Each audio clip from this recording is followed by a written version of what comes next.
মহাভারত।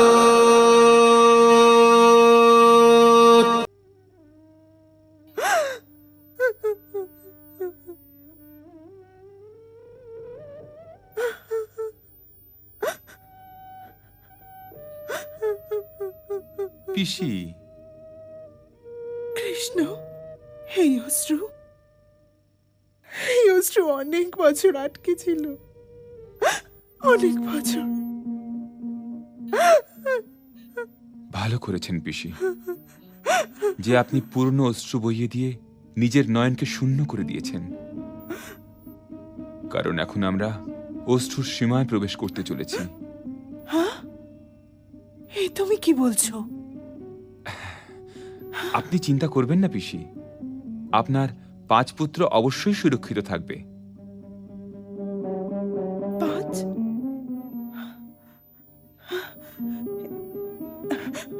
এখানে যারা আছে তারাও তো আমার পুত্রই, দেবকীনন্দন। তবে আপনি কি দুর্যোধন আর দুঃশাসনের মতন লাক্ষাগৃহ দুর্ঘটনা, দ্রুত ক্রীড়া, দ্রৌপদীর বস্ত্রহরণ, পাণ্ডবদের বনবাস আর অজ্ঞাতবাসের পীড়ার জন্য ক্ষমা করে দেবেন পিসি? প্রশ্ন এটা নয় যে কে পুত্র আর কে পুত্র নয়, প্রশ্ন হলো ধর্ম আর অধর্মের। পিসি, আমি পাণ্ডবদের পক্ষে এই জন্যে নেই যে ওরা আমার কুন্তী পিসির পুত্র, আমি ওদের পক্ষে কেবল এই জন্যেই আছি যে আজ ধর্ম ওদের পক্ষে। আমার নিষ্ঠা ধর্মের প্রতি আছে, আমি ধর্মকে রক্ষা করে চলেছি। এই জন্যে পিসি, আপনি আমাকে এটা বলুন যে ফিরে গিয়ে আপনার পুত্রদের আপনার পক্ষ থেকে কি সংবাদ দেব?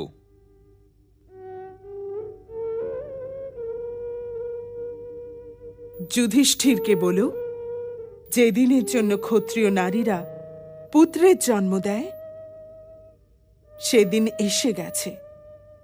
তবে কি আপনি আমার সঙ্গে ওখানে ফিরে যাবেন না? না বৎস, আমার কর্মভূমি তো এই হস্তিনাপুর।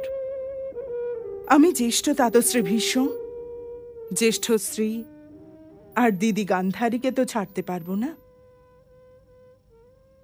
আমায় দেখে এদের সকলের এটা তো মনে পড়বেই যে ওরা সবাই আমার পুত্রদের সঙ্গে কি কি অন্যায় করেছিল।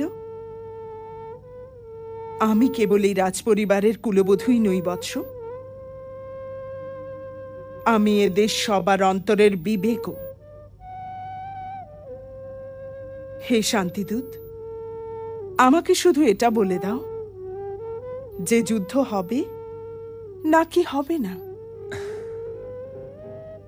আমি তো কেবল শান্তি দূত পিসি, এই জন্যে যুদ্ধের সিদ্ধান্ত তো আমি নিতে পারবো না। এ সিদ্ধান্ত তো হস্তিনাপুরের নরেশের হাতে আছে। যদি উনি ন্যায় করবার সাহস করতে পারেন তবে যুদ্ধ হবে না, কখনোই হবে না। কিন্তু যদি উনি আবারও অন্যায় করতে চান তবে যুদ্ধ অবশ্যই হবে। আর সত্যি কথা বলতে কি পিসি, সিদ্ধান্ত ওনার হাতেও নেই, দুর্যোধনের হাতে আছে। তবে তো এই যুদ্ধ হবেই দেবকীনন্দন, তবে তো এই যুদ্ধ হবেই।